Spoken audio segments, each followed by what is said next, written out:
Hi internet, so I'm here for a book review. I know, so weird, but The Darkest Part of the Forest by Holly Black. Firstly, UK edition. Fucking love this, except it's a weird size. Like, this is UK paperback. It's just a weird size. Smaller than literally every other hardback that I own. Take that back, I just found two other ones. Holly Black, The Darkest Part of the Forest. I love this book as a disclaimer. Like, this book is fucking magical, and I picked it up on the weekend because I started procrastinating. I didn't put it down for 4 hours. Then when I did put it down, because I had to do stuff and I couldn't procrastinate any longer, I didn't pick it up for a day. Then I went to work and started reading it in my lunch break, and do you know how hard it is to work and read at the same time?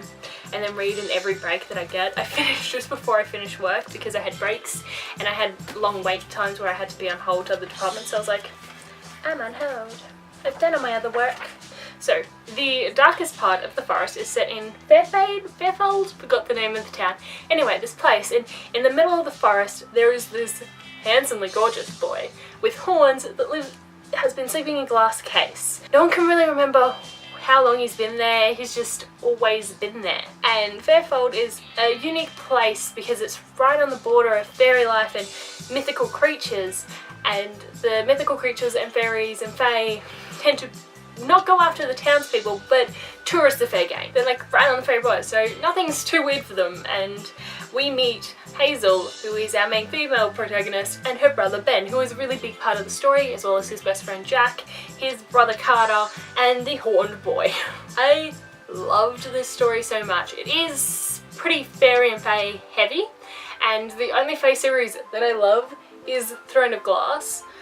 Any other fairy book that I pick up, I kind of like dislike. Although, fairness, Queen's Choice, the only reason I can't read that was because one scene was too vivid, and every time I think about that book, where my wings should be hurts. But I really need to get back into that one. Darkest Part of the Forest. Oh my god. I've been struggling with fantasy and reading at the moment. Just reading in general. And I've been going to my trashier books, but this is magic. I ordered the US edition because I wanted it in the US size, and the US one's pretty as well. That's how much I love this book. I'm already lending it out to a friend when I take it to work tomorrow. I'm like, it's one of those books where I'm like, here, take it, share it around. It's like Chosen by Shayla Morganson all over again. I love it so much. It's just such a great way to see like the interactions between technology and this life, and myths and fantasy and different ways of growing up, and just everything is amazing! I don't want to spoil anything, but fairies, knights, princes, and true loves. That's what the book is about. And it's like, you think you know the story? Think again. It's got LBGT relationships in it and characters, which is awesome, and just like people of different species and how different things get along, and like ignorance that's overcome with love and dealing with grief. Just all of the things. Terrible parents, excellent parents, people redeeming themselves, terrible friendships, awesome friendships, a girl who kisses all the boys, just all of the boys. Can I mention that I loved this book? There was one point where I was kind of like, oh no, it's going there, and then it switched, and I was like, I love it now, forever, and then I finished it and I continued loving it forever. It's just magic. It's about magic. Or creatures, and I love it. I think it just captures everything in it that I love about fantasy. It's a standalone, which is awesome. It makes me really want to pick up more of Holly Black's stuff. Like, I read The Iron Trials by Holly Black and Cassandra Clare, and I have issues with Cassandra Clare, but that made me really want to pick up Holly Black's work, and I'm so happy that I started with this book.